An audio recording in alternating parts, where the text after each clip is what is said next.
Hello, Curtis, my boy, why aren't you at work? Mr. Warner. I thought that after Bob and all that we wouldn't. Well, you thought wrong, Curtis. Get those lazy bones on in here. I mean, that's a nice way of saying come to work even though someone was murdered in your cubicle. Son of a bitch. So that is really weird that your boss would want you to come in not only to work, but to work in the very cubicle that someone was killed. Since it is a new day, let's take a look around and see all the things we can click, like Blob. I had a really awful nightmare last night, Blob. Do rats have nightmares? The fact that you're talking to Blob and asking him if he has nightmares and hopefully not expecting an answer. I talk to my dogs all the time. When I had Odin, I talked to him all the time. I have Maxime, who's a corgi, talk to her all the time. But I don't expect her to answer.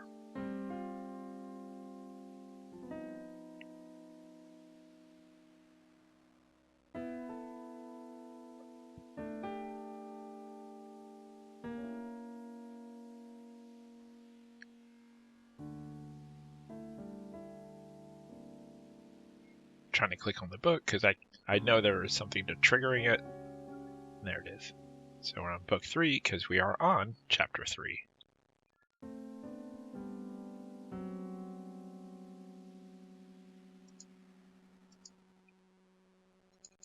Speaking of that, let's take a look to see if there's any Easter eggs. There's the one I just did, which is the Control-Alt-Click on the coffee table, and you'll get Wes's Big Book of Tractors, book 3. And then there's one where it says when Curtis is facing Blob's cage, click on Curtis's nose until he picks it. You'll hear Homer Simpson eating something. Keep clicking on Curtis's nose and he will expel Andy Hoyo's head from his rear end after 4 picks.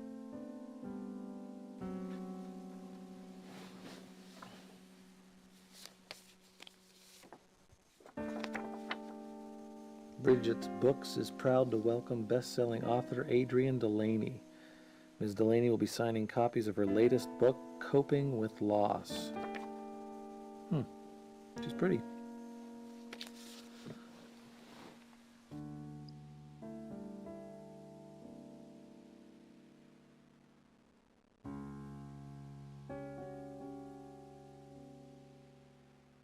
That was, in the event you hopefully you recognize it, that was a nod to Phantasmagoria, the first one.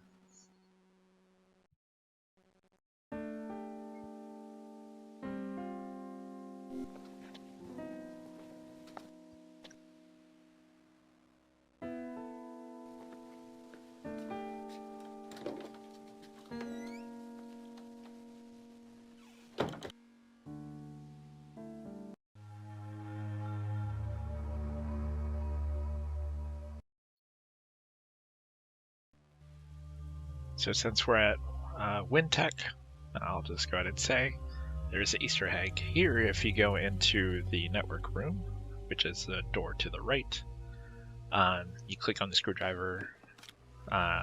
You click the screwdriver on Curtis 5 times, and the hammer on him once for a bouncing Curtis, complete with a boing sound. The inventory items will highlight as you use them on Curtis to activate this egg. This investigation would have been over in a matter of days. As it stands, your little redecorating spree may have cost you an obstruction of justice. Would you mind if we took this discussion to my office, Detective Powell? Fine.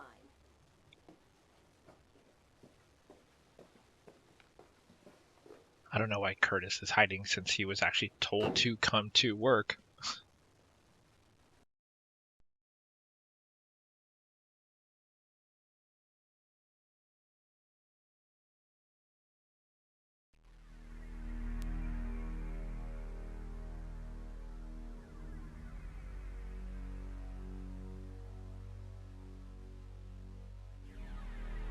So since we're on a new day, checking to see if anything has changed.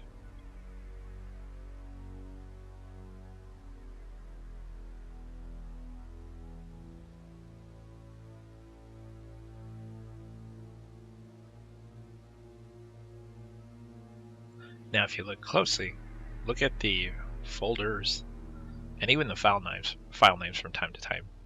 You'll see things change, where it'll say things like kill her, murderer, killer, stuff like that.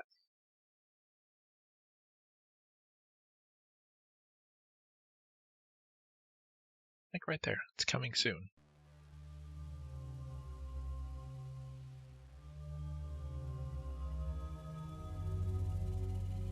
Eat their eyes.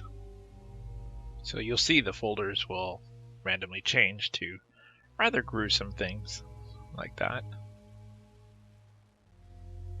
Indication that either Curtis is going crazy or someone has hacked the network. Let's go with Curtis is probably going crazy.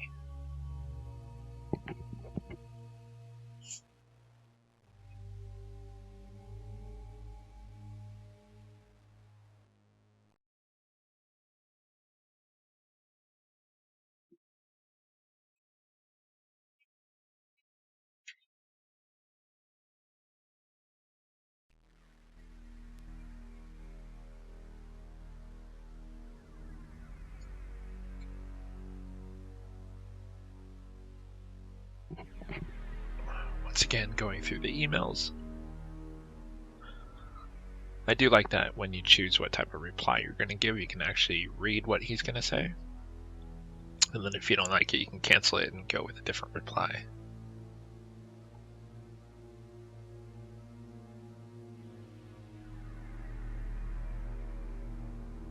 I do like that she is writing very explicit emails on the corporate email.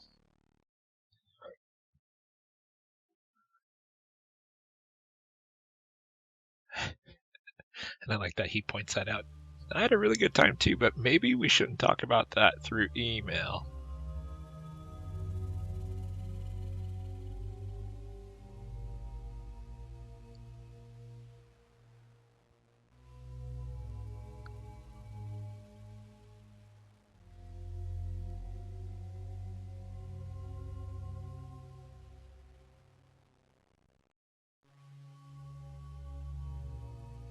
I don't know if others notice that, but sometimes the clicking down arrow to read email is not very responsive. It's actually better to grab the little bar and just pull the scroll bar down.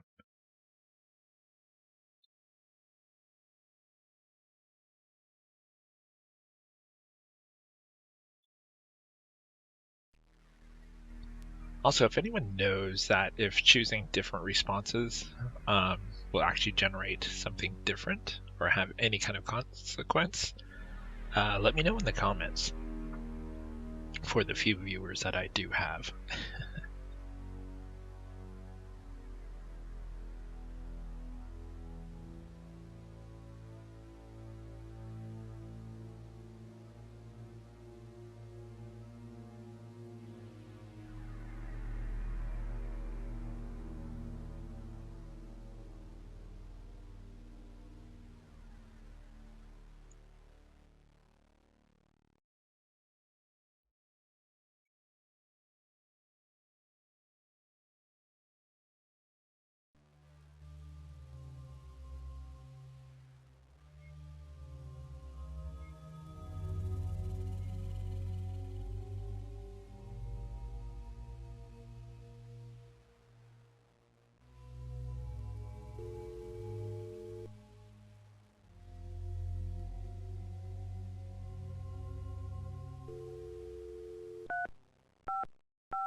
You murdered me.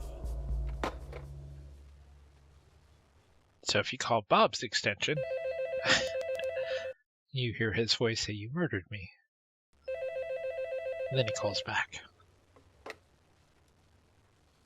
This is Curtis. Don't hang up on me, you murdering psycho son of a bitch.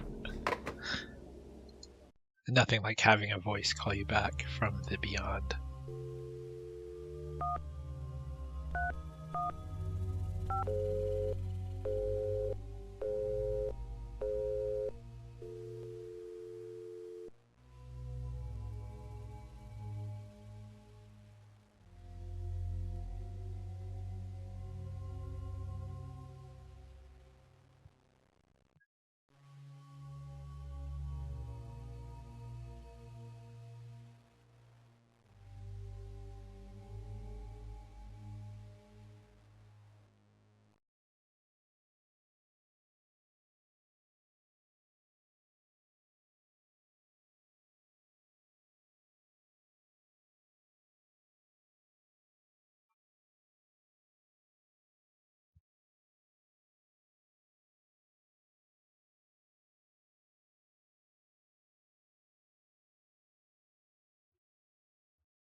Now, the password for these, as I mentioned, is the 3 words that are on the post-it note.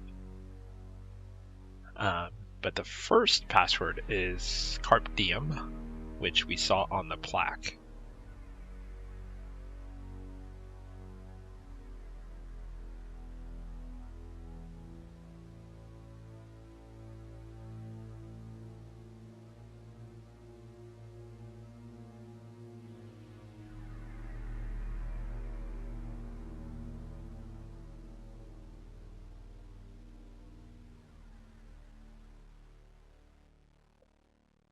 So there's the threshold stuff.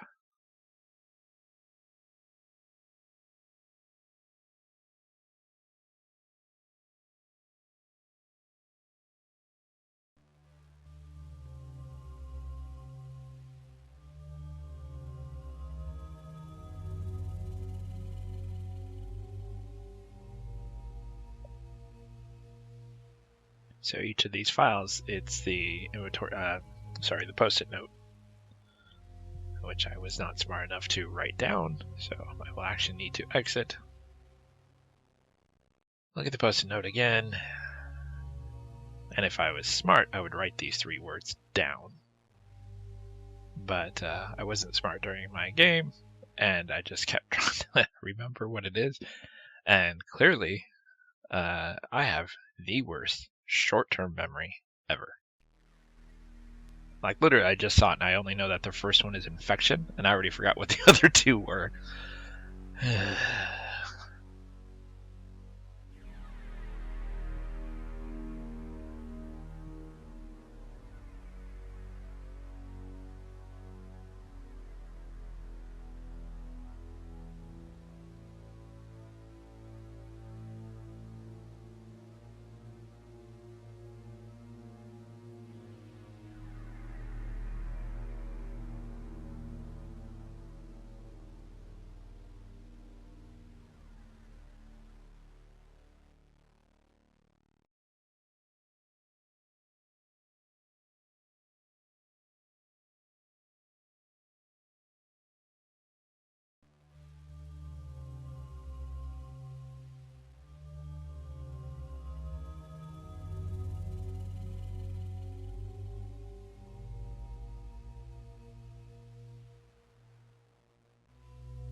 So these are the documents you're going to want to go through.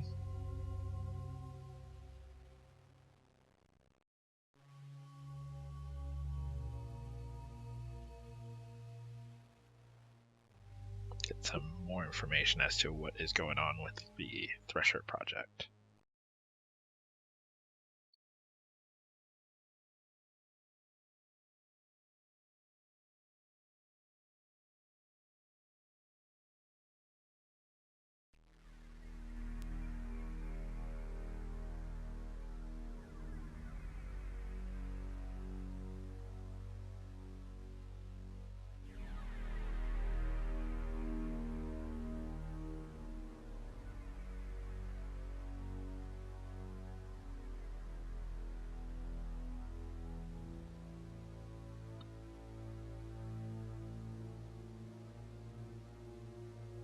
Can you guess what password I already forgot? Use your teeth. I did find it cool that the words were changing like that and very random. With the file name and folder names, if I wasn't clear when I said use your teeth.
coming soon.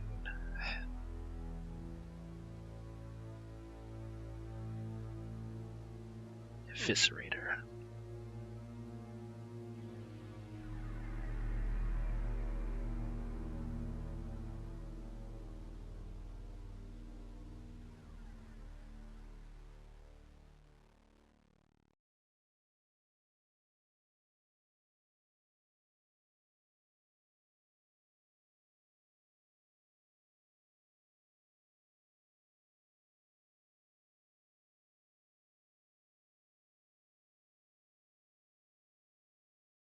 And once again, as you can guess, I've forgotten what the password is.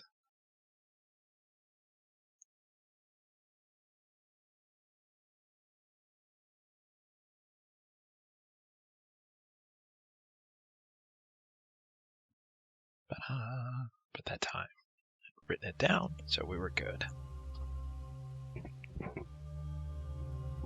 And as you can see, this is one that is a file on you as Curtis. And Curtis is a special employee. I don't want him harassed in any way if he goes down to the basement. So, definitely something up with how your boss is keeping an eye on you. It says you're his favorite, and he has a special document to say that he does not want you harassed.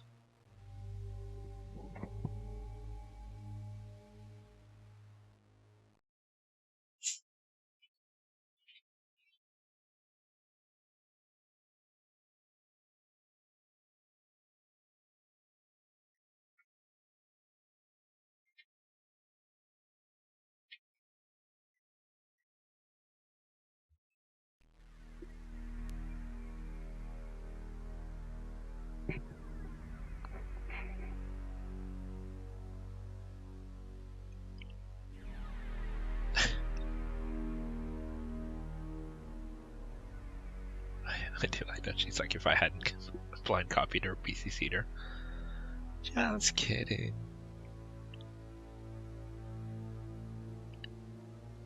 Like, his life isn't complicated enough that he is trying to balance between a lover, who is a girlfriend but not exclusive, and an S&M female at his work. Like, maybe Curtis, you should just focus on a few things. Narrow it. Trevor Barnes. Hey, bud. What's up, Weasel Boy? Oh, nothing much. I'm just sitting here 2 feet away from a murder site trying to be a productive little worker. Harsh. Hang in there, man. I'm doing my best. I mean, really, your best friend, all he has to offer is harsh. Why is there no blood in Curtis's cubicle? Because it looked like Bob died a pretty violent death. This is Jocelyn. Hi, baby. How are you today? I'm okay, Curtis. I'm still upset about Bob, you know? I know, Joss. Me too. Wish I could make it better. Well, thanks, baby.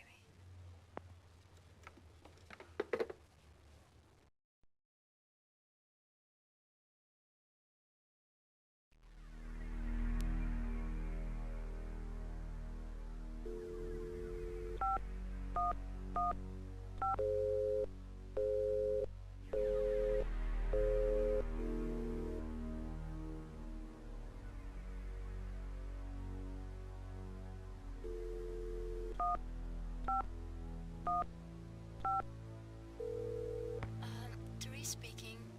Hi, Therese. Well, if it isn't my slave. You were really good last night, baby. You're quite an actor, you know that? Thanks. Curtis, if you let me, I'll take you on erotic adventures you've never even imagined. I don't know. Most males, they can imagine a lot.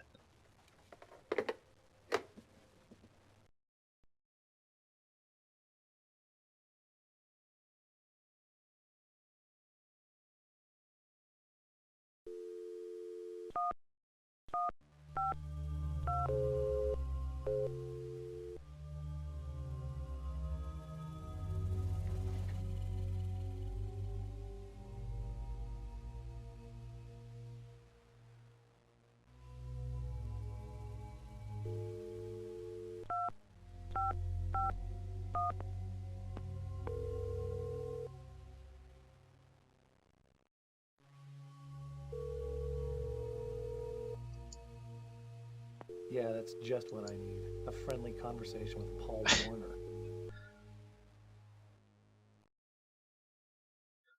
I mean, you figure he'd want to talk to Paul Warner, especially after finding that threshold document and the document on himself about how he shouldn't be harassed. He's a special employee.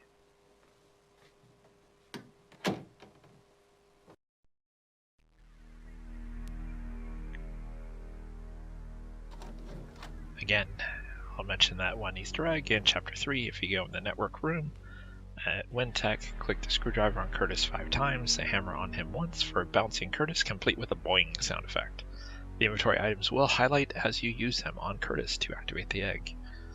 And once again, this is not an egg I knew. I found this after Googling to see if I'd missed any story elements or any video segments or any triggers. So I figured one of the things that I could do, because this game is one that I'm least familiar with in terms of Phantasmagoria 1 and 2. I play 1 fairly regularly. I don't play 2 as often. I would say it's probably been 6-7 years since I played Phantasmagoria 2, but it's probably only been 2 years since I've played Phantasmagoria 1. And I guarantee you that next time I play Phantasmagoria 2, I will have forgotten all these Easter eggs that I've just mentioned. Hey man, can you believe they dragged our butts into work today? Yeah, the sensitivity is overwhelming. It was almost worth it to see that cop chewing on Warner's saggy ass. Yeah, that was pretty damn cool, wasn't it? It's too bad she didn't pistol whip him.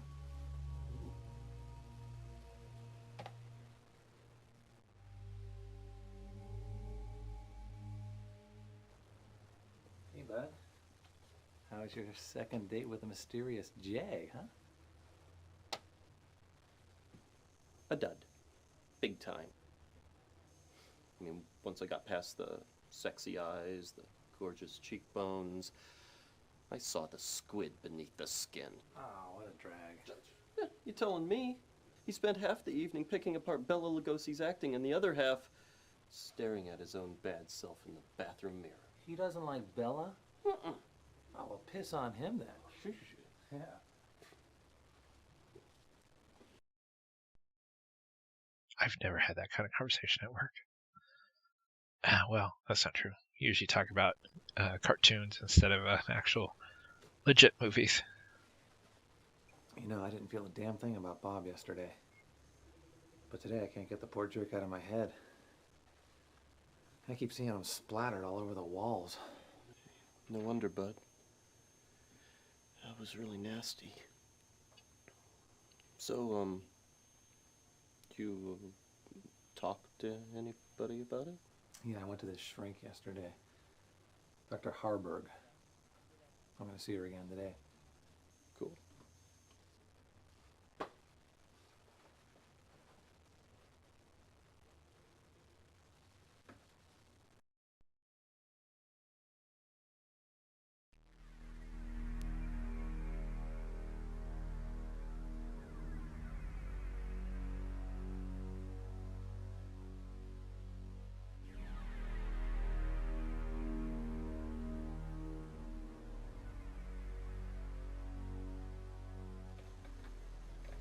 Hi, Trace.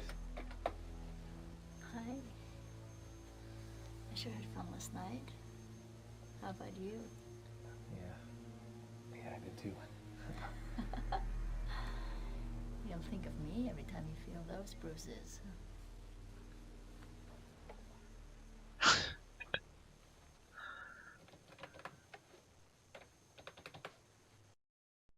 Those bites and bruises and stuff will come back to haunt him. But she actually gets the worst of it a little bit later. Therese? Therese? More. What? You want more? I want more.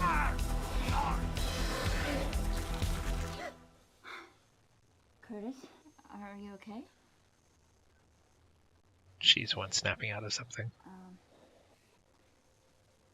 Think decaf, babe. unless she was just trying to get by him. Now, there's an Easter egg here where it says after you've seen the I Want More vision, click 3 times on the silver statue on Teresa's desk after she leaves, and you'll hear a barking seal. So there's that, which clearly I don't do. And if you notice, that box highlights. This used to be Bob's cube. So let's see what his box has to offer. Oh, you know, just blood and guts.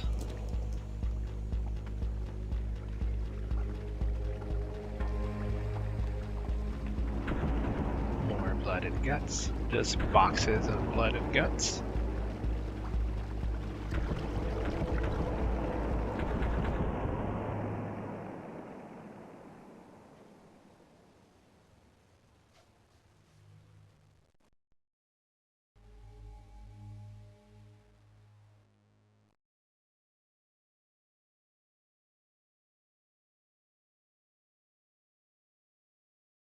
So even though we just saw that, nothing new there to talk to Trevor about.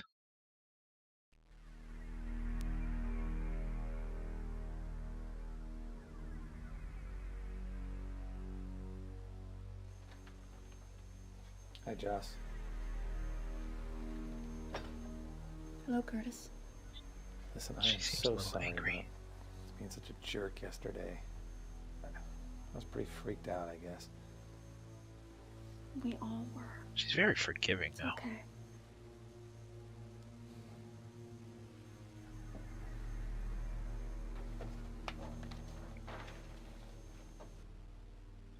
Anyway, there's no more eggs.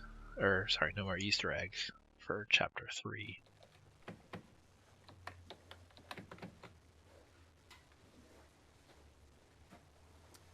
Curtis, I tried to call you last night. Couldn't reach you. That's because he was The busy. phone just kept ringing Or and getting ringing. busy, I should say. I'm sorry, Joss. No, don't apologize. You don't have to answer to me. Do whatever you want to do. I know. I just unplugged the phone and I took a sleeping pill, okay? And I just checked out for the night. All right?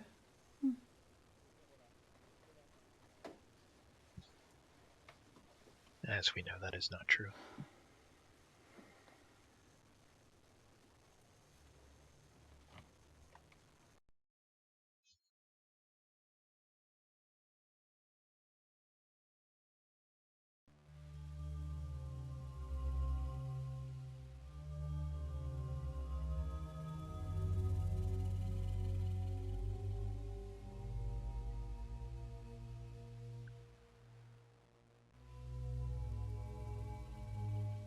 And just so you know, you see me do it throughout this playthrough.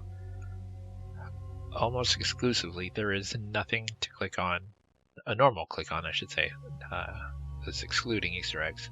You destroyed blood evidence. I'll tell you in a second. You understand that? Yeah, rip him a new one, detective. I hope she locks him up with Hannibal Lecter. Anyway, there's typically nothing to click on within the cubicles except for individuals, like to talk to them, and Curtis's cubicle, where you sit down and then at his desk or stuff. But overall, there's nothing to really click on in other people's cubes, unless they've been killed. So there might be something in there after they've died the first time to see something. Or sometimes you just see blood in your own cube.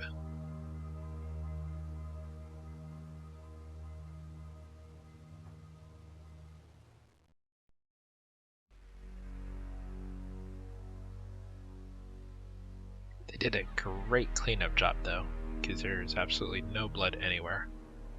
It would have been better to have left like little brown stains on the green, so that you know that there was blood here before and they did try to clean it up. Just to make it a little more gruesome. If this game is shooting for gruesome, which it clearly is, they should have added those little small touches.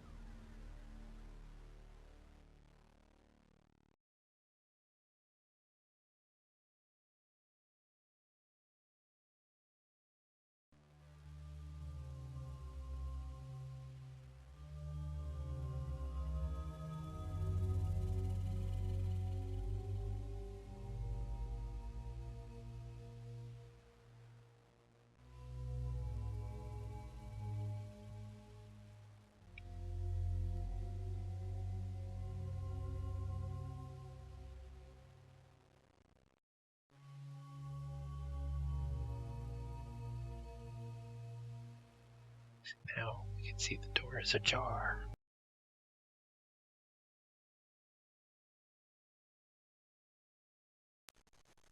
Don't even think about going over my head, Tom. Don't even think about it. You're losing it, Paul. Next meeting of the board, your head is gonna fly. Don't you threaten me. You don't know what you're getting into. Oh, cut the dramatics, Paul. Your time here is up. You are a dead man, Ravel. A dead man. You are a dead man, Craig. A dead man. That triggers a flashback for Curtis, the way it's phrased, and the voice. And down goes Curtis. Now I have to say, there's one of the crazy dudes in here. I could have gotten out of this much sooner, but one thing I like doing is trying to find all the cutscenes and segments and stuff like that. And she is from Phantasmagoria 1. She's Harriet in Phantasmagoria 1, Curtis's mom. But what I was saying is I like to find all the cutscenes, and the dude who is, I don't know, braiding that person's hair has about 15 different sayings that he does. And I click through them all because they're great. Fruit Loops and Cheerios. This dude is amazing. Probably one of my favorite moments of Phantasmagoria 2 is just clicking all the things that he says. Everybody in the pool. Just how he says it, his facial expressions are great. Pizza, pizza, pizza. Yeah.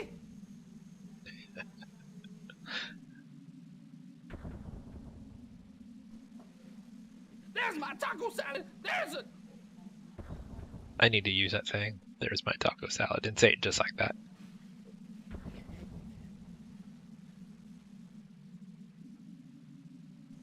That's my baby. That's my baby.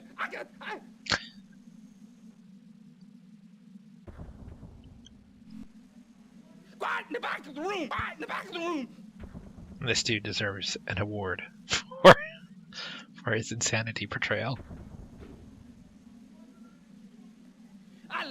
I love you, baby. Need to get that as a WAV file and send it. Happy birthday, baby.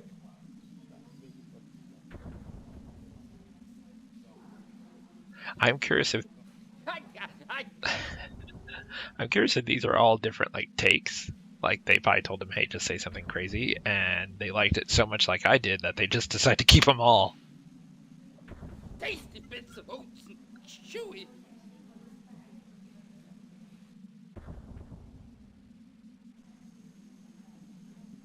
Disco dance, disco dance, disco dance. One of my favorite ones.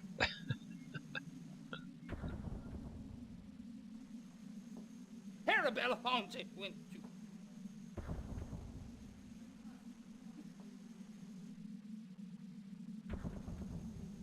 Where's my latex? I could have probably spent an hour here just clicking on this guy. Give me the Cheeto. I got you.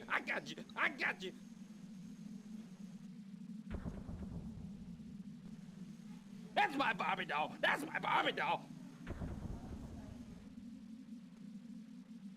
And unfortunately, that is the last one. The one getting their hair braid has nothing to say, apparently.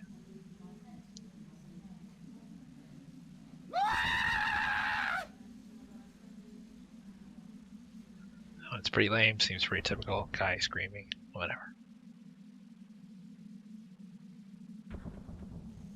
No, sick and wrong.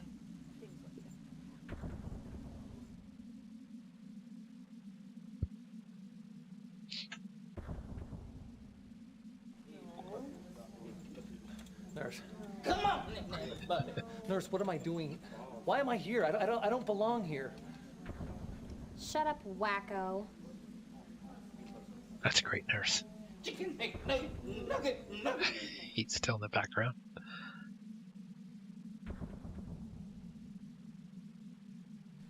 Freak. Monster. I saw you when they brought you in. I saw your guts.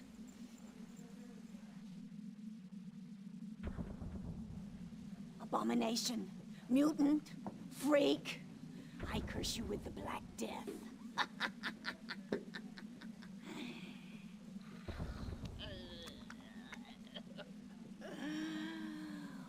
For you, oh vile rat.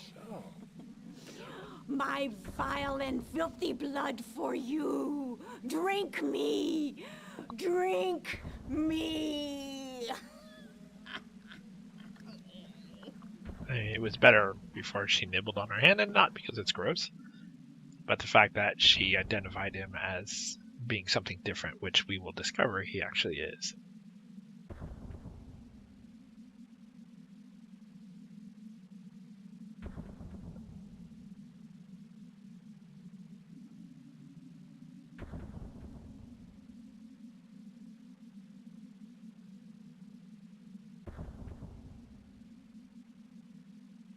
So you can see if you click on yourself, you can undo the belt.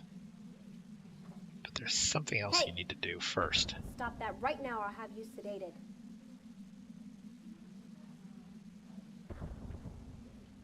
So if you can't do it, we need to cause some chaos, a little confusion. How about we kick that ball? No.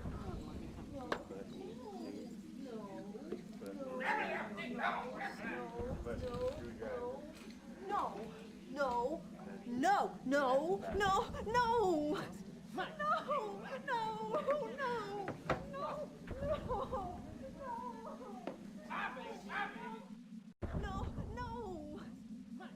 So you can see the doctor has one person restrained over there, but you appear to be restrained, so no one is really watching you. So now that there's some chaos, undo the belt.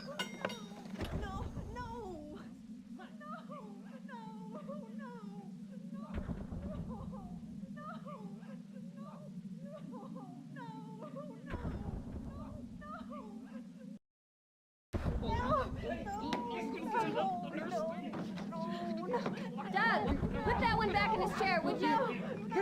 Down you go, fruitcake. But you see, if you wait too long, you just get restrapped.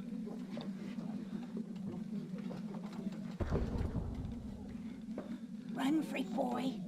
Get out of here. I don't want to see you around here anymore. And then she frees you.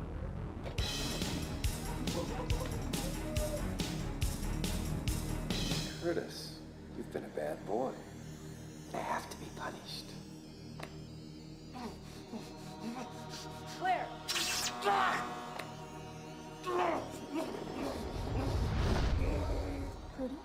And you wake up from your fainting, because if you remember, Did you see he fainted. He just passed out. Come on, man. Come on. Curtis. Come on. Hey, here he comes. Here he comes. Oh. Hey, buddy. Come on, man. Oh, he's so Come pale. on. Come on, buddy. Come on. Come here. Hey, bud. You gonna live? Yeah, I'm okay. Yeah. This is ridiculous. I don't give a damn what Paul said. I want you all to go home. Right now.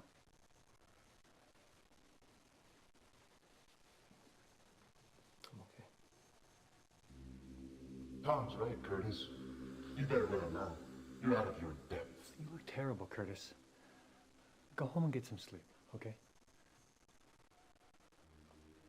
Someone should tell him to leave, because it's about to go bad for him.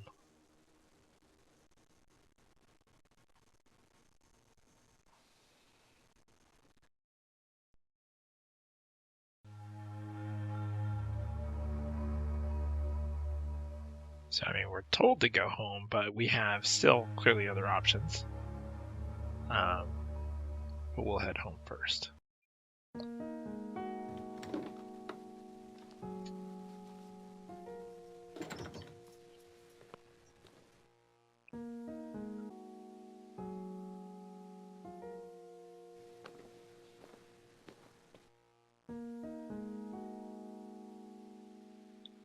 And now that we have the hammer, we can use the hammer to basically hit the screwdriver to pop that secret compartment.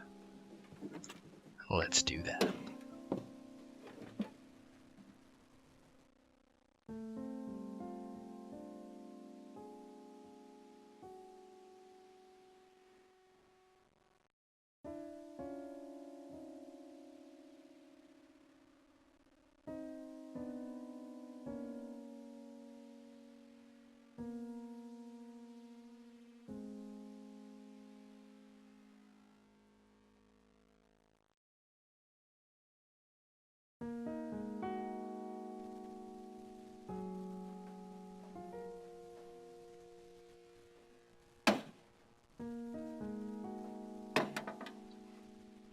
That seems to work nicely.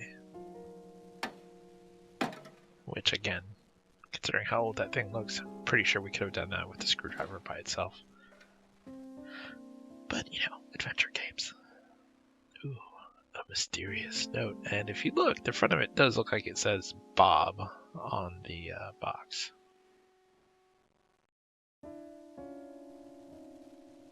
I'm not sure if that's intentional or not.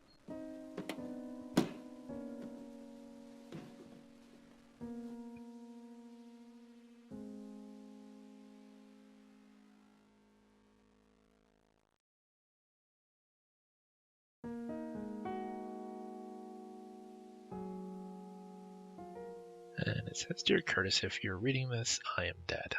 I've been dead for a very long time. My employees at Winetech Industries will arranged and carried out my murder.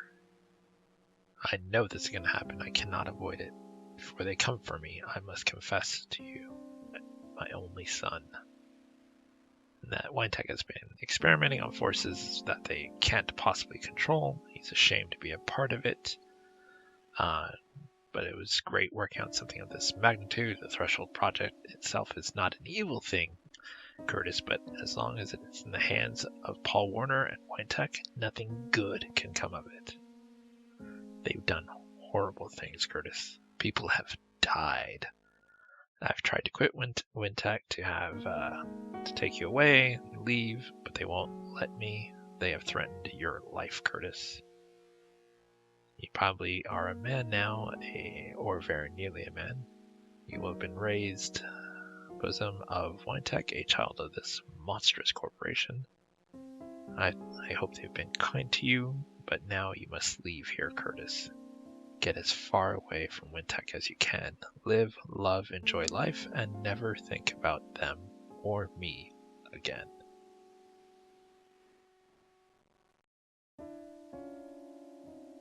I love you, Curtis. I love you with all my heart. Be happy. If we scroll again, pretty much say, Dad.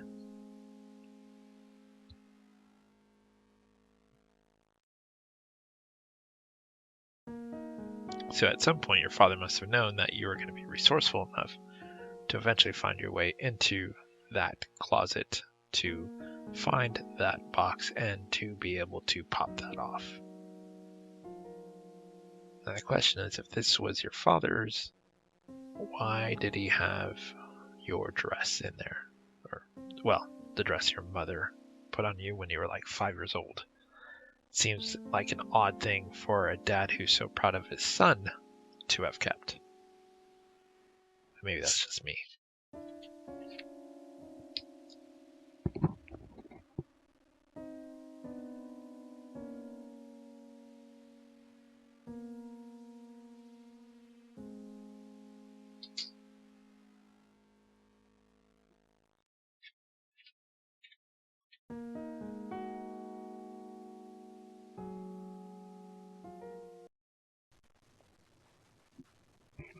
Hey, girl. Rats are so much better than people. Most You're the only animals one are I can better than really count people. on. How touching, freak boy. Well, except for when they call you names.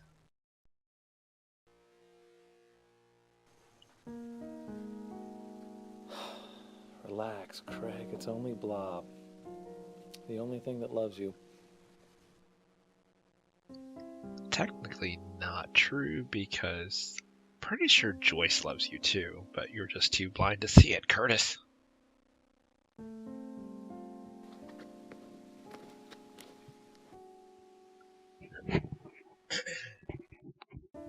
Sorry.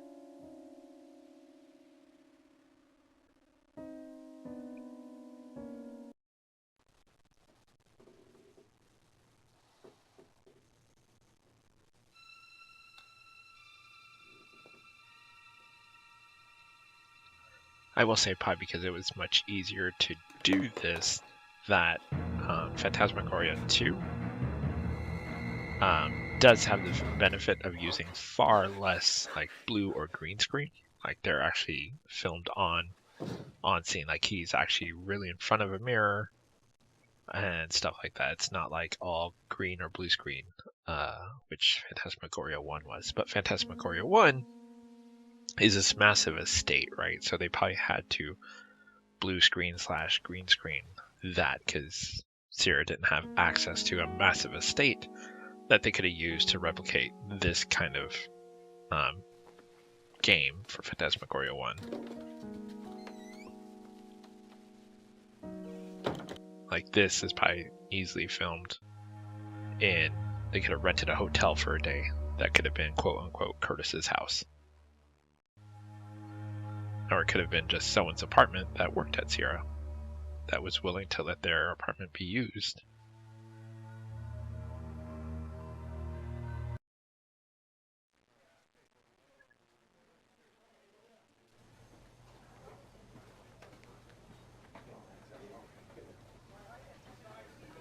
Hey. Hey. The restaurant also appears to be real. Probably someplace this was filmed before it opened or after it closed, just to have like one room area that they could use and probably pay them to be able to use it. Yeah, I admit it. I'm feeling some delayed nerves about poor old Bob. Yeah. I got kind of freaked out this afternoon myself. God, it was just so weird sitting there, you know, right where he got splattered. The way he phrases things, and I'm sure this is on purpose, but makes it really awkward. Like right where he was splattered, not killed or murdered, but splattered. Like it's a far more visual term than murdered. What? You remember my Aunt Emily, the one that lives in Arizona, out in the desert? You're the one that likes the animals. Yeah, that's the one. She always tosses her dinner leftovers outside for the poor little woodland creatures, you know? Woodland? Yeah, I thought you lived in the desert. Shut up, my story. So anyway, one time when I was there, she hauls back, and she tosses this old, mangy, big, yucky baked potato outside. And it was beautiful, man. I mean, that woman has an arm like a pro ball player, and that spud just arced through the air until this sweet little bunny rabbit came hopping out of the bushes right into the path of destruction. No way. Way, afraid so. And that tater hit Mr. Bunny right between the ears. You know, for a moment it looked like a little brown German helper. I've never seen a bunny rabbit jump that high in my life. You think that's funny? That poor rabbit is probably in therapy right now. God.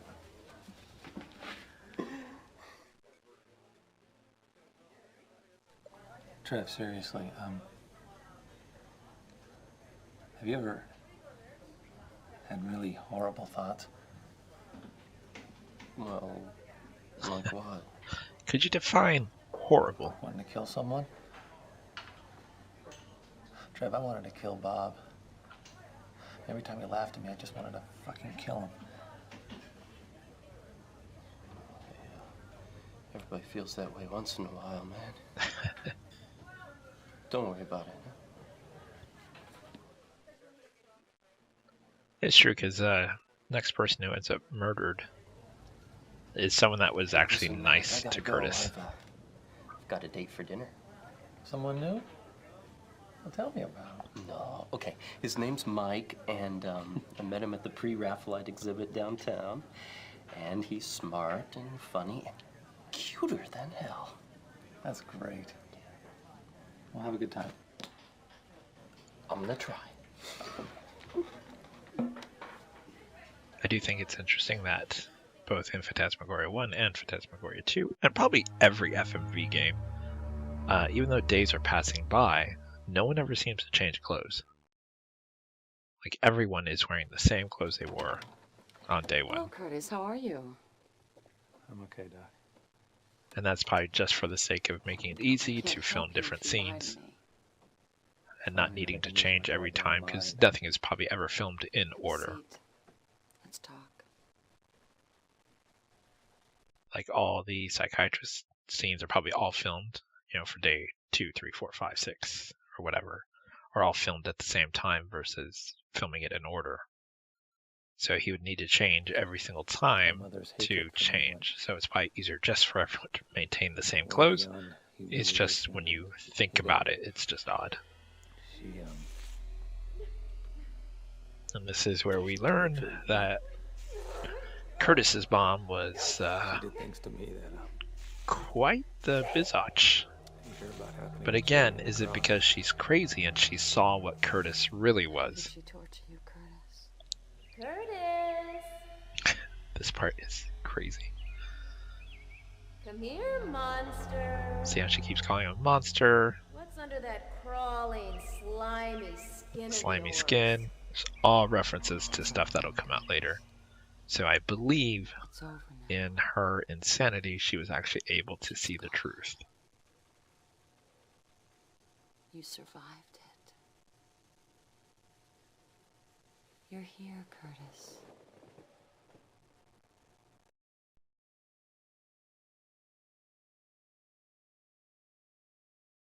And even though we've shown her these items before, you'll notice that project, whatever it was, if you show it to her, it'll still trigger stuff. I think it's been reopened now. In fact, I think it's back in full swing. What makes you think that? A whole lot of little things. Files I've seen, conversations I've overheard. I think it's bad, Doctor. I think it's something that no one has ever tried to do before. Now be sure you keep the difference between imagination and evidence clear in your mind, all right? Oh, you think I've been watching too much X-Files? A dated reference for you young kids who might be watching this who don't know what X-Files is. I don't remember doing it, but I can't get the idea out of my head. I hated him. I wished he were dead so many times. Well, that's highly unlikely, Curtis. Homicidal blackouts are extremely rare. Have faith in yourself. Extremely rare, but they still happen. Do you really think that you could do something like that? Maybe.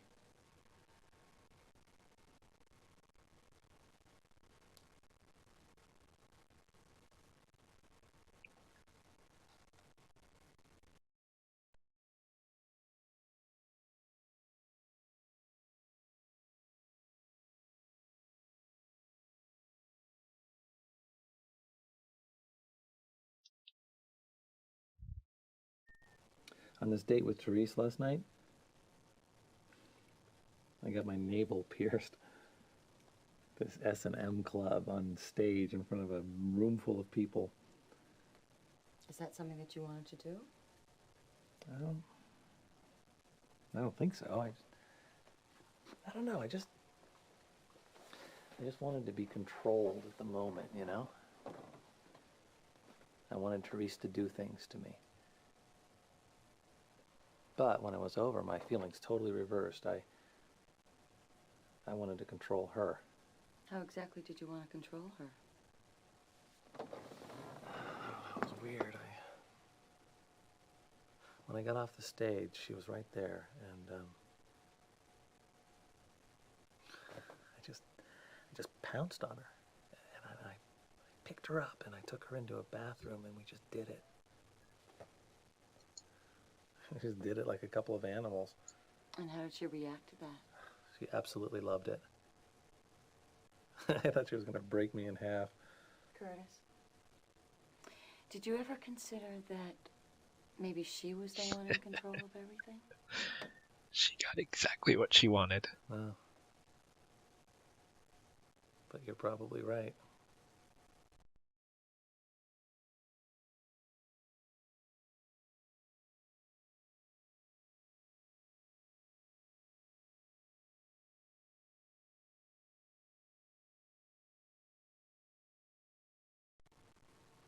I had this experience with my coworker, Therese.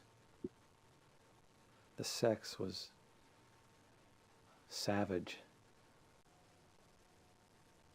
Consensual? All the way around? Oh, yeah. Yeah.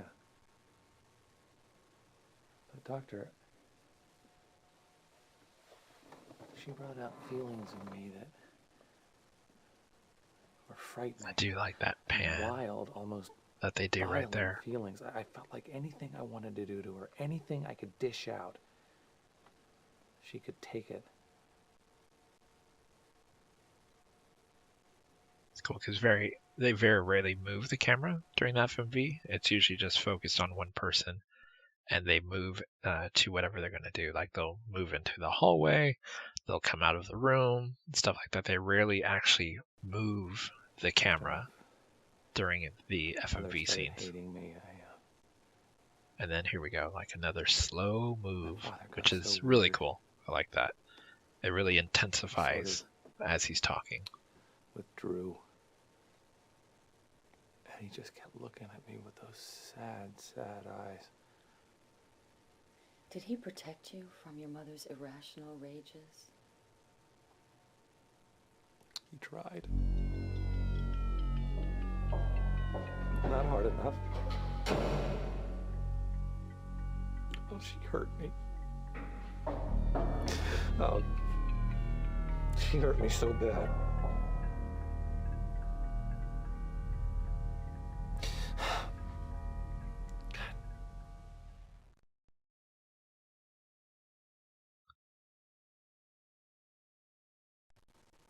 This is going to sound really twisted, but sometimes I wish I could just live with Jocelyn and Trevor both. You know, somewhere far away where no one would judge us and we wouldn't have to see another person. Many people have fantasies like that, Curtis. Just because it isn't standard behavior in our society doesn't make it wrong. I mean, I'm on the same boat.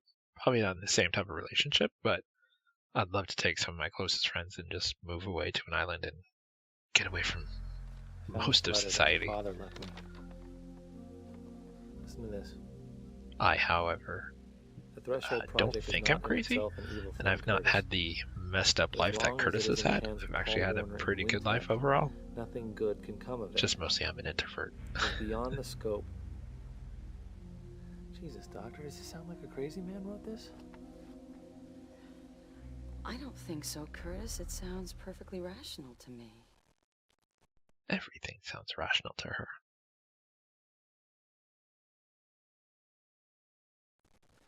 Tell me the truth, Doctor. Does insanity run in families? Yes, it can, Curtis. But that sort of mental illness is generally a chemical imbalance, and it's very, very treatable. Oh, God. How does she even know what kind of chemical imbalance? Oh, God, maybe I've always been crazy. I mean, I can't Because at no point does she actually diagnose as to what he probably may have to him. You've got to stop it or I will. I'll kill you, you son of a bitch. Doctor, my father was murdered. Remember how he said earlier he was hit by a drunk? I never saw him dead before. Now he's remembering. But someone hit him with a car, and someone shot him. So, oh my God, they shot him. He's remembering more and more. Curtis, a suppressed trauma like this can cause such great emotional problems. Wow, Curtis has a world of problems. You'll start improving now.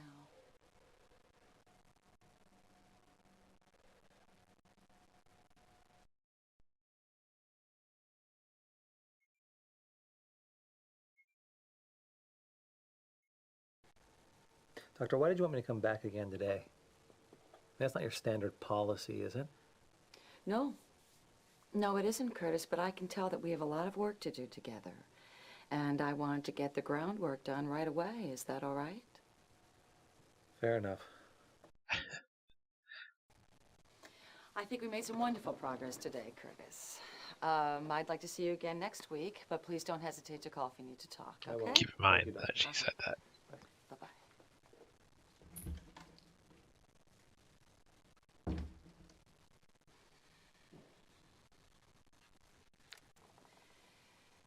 In today's session with Curtis Craig, I determined that the patient was delusional, possibly paranoid, with the potential for violence.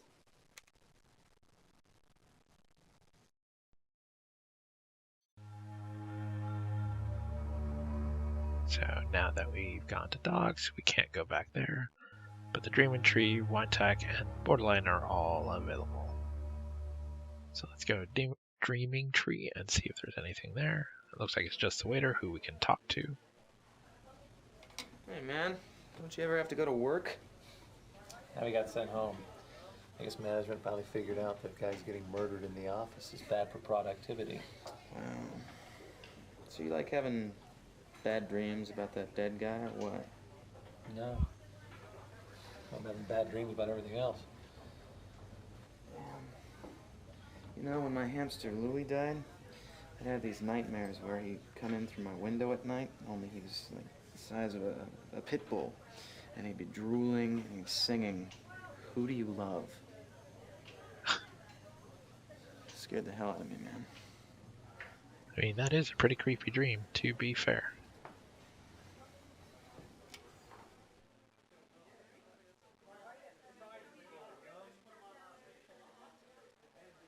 Oh, and I should say, probably in the first 2 chapters, you may have heard my aquarium in the background. It is literally less than a foot behind me. It's a 20 gallon tank. The water wasn't too low, but what I did is I filled it up to the brim. So hopefully you won't hear the trickling sound of the aquarium. You know, Curtis, I think I'd like to do your portrait sometime. You got these really weird eyes. Oh, gee, thanks a lot, Max. I appreciate Oh, that. don't get pissy. I mean like Andy Warhol weird, not, you know, Charles Manson weird. Oh, okay, I see the distinction now, yeah. So no longer can talk to the waiter, nothing else to click on, so let's go ahead and leave. As always, I try to kind of go everywhere that I can to see if there is a new cutscene or something new to find.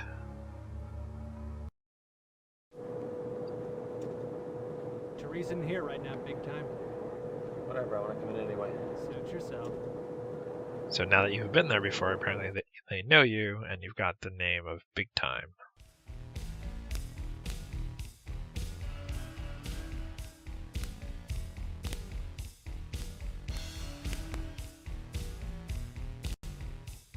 See? So apparently you and Therese wrecked the bathroom. Well, you can go talk to the guy at the bar. You know, I think you'd be more comfortable in that yuppie bar down the street. Really? Well, I think you'd be more comfortable in a sideshow. You know, I think I'm beginning to like you. It's a weird bit of dialogue.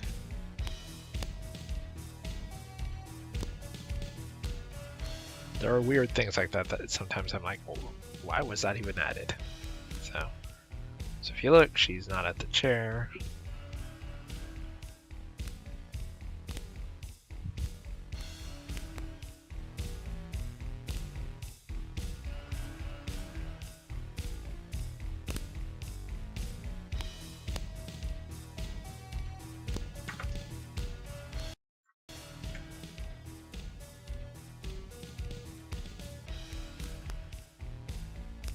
As you can guess, the guy's going to try to stop you from going into the pit. Get the hell away from there, asshole. I love the 90s with the long ponytails, because that was such a thing back then. As were trench coats. If you had long hair and a ponytail and a trench coat, you were a badass. Especially if you had like a beard too. The mark of a badass.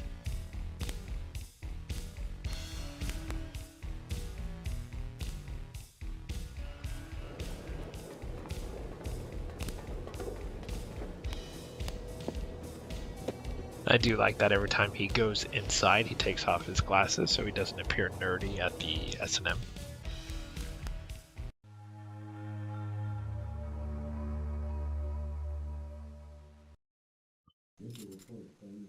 And it's It's the first time we see the front of his door where he lives in apartment 13. So there is the American superstition in the event anyone outside of the US is watching this, that 13 is a unlucky number. Many hotels, especially in Vegas, actually do not have a 13th floor. It simply goes from 12 to 14. Therese, Look who broke into his house. how did you get in? I'm a woman of many talents. I can't place her accent. Curtis, come sit down with me. Can't tell if she's supposed to be American of some kind or not. But sometimes when she says things, it does not sound American. Have you been here long? Long enough to get to know your rat. Like the way she says rat. She's a real sweetie. Thanks.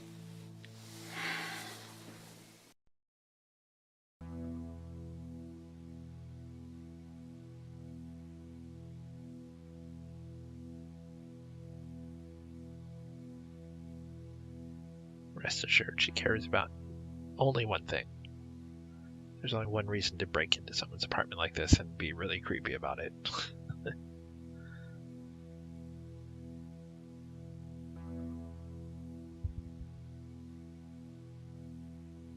But as always, it's always good to see if she has anything to say about anything.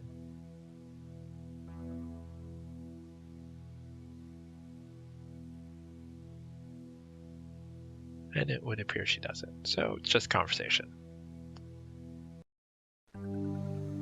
You know, you really startled me when I first came in. That was the idea, Curtis. You break into people's apartments often? No. Only when I really like them. I'm not sure that makes it okay. Rude, but what are you doing here? Well. Curtis, what do you think she's doing there? Well, what did you come here to do? I mean, I'm oblivious, but Curtis is exceptionally oblivious right now.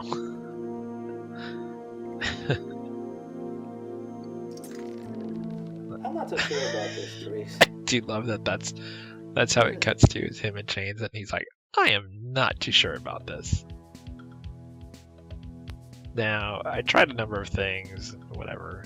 It's just like when she was in the living room. There's nothing that she wants to do except talk. This is getting kind of intense, Therese. Oh no, we're not even close to intense yet. Be quiet.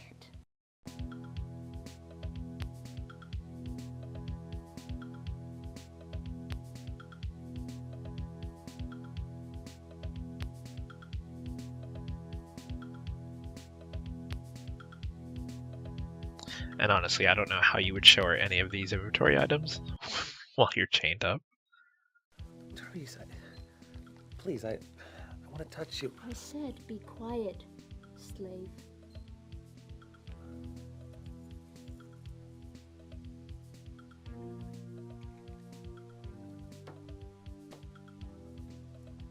Well, we'll just have to zip up that sweet mouth of yours. If you can't be a good boy. Would you like that? I am curious how they got the nails up in the ceiling without really bothering the people who live above them. Assuming someone lives above them. Don't you dare.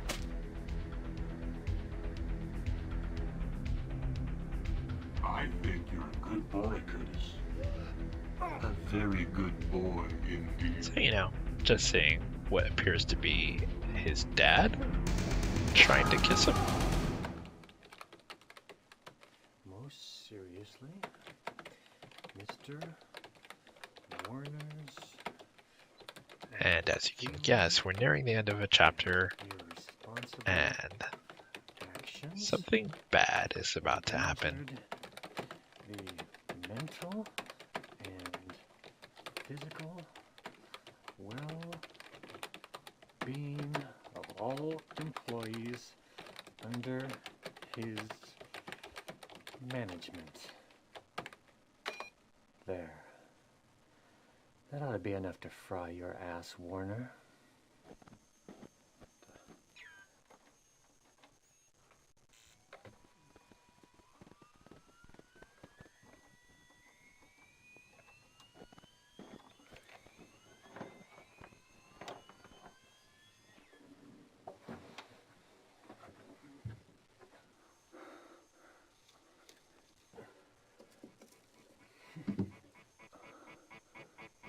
And the mysterious figure is behind him.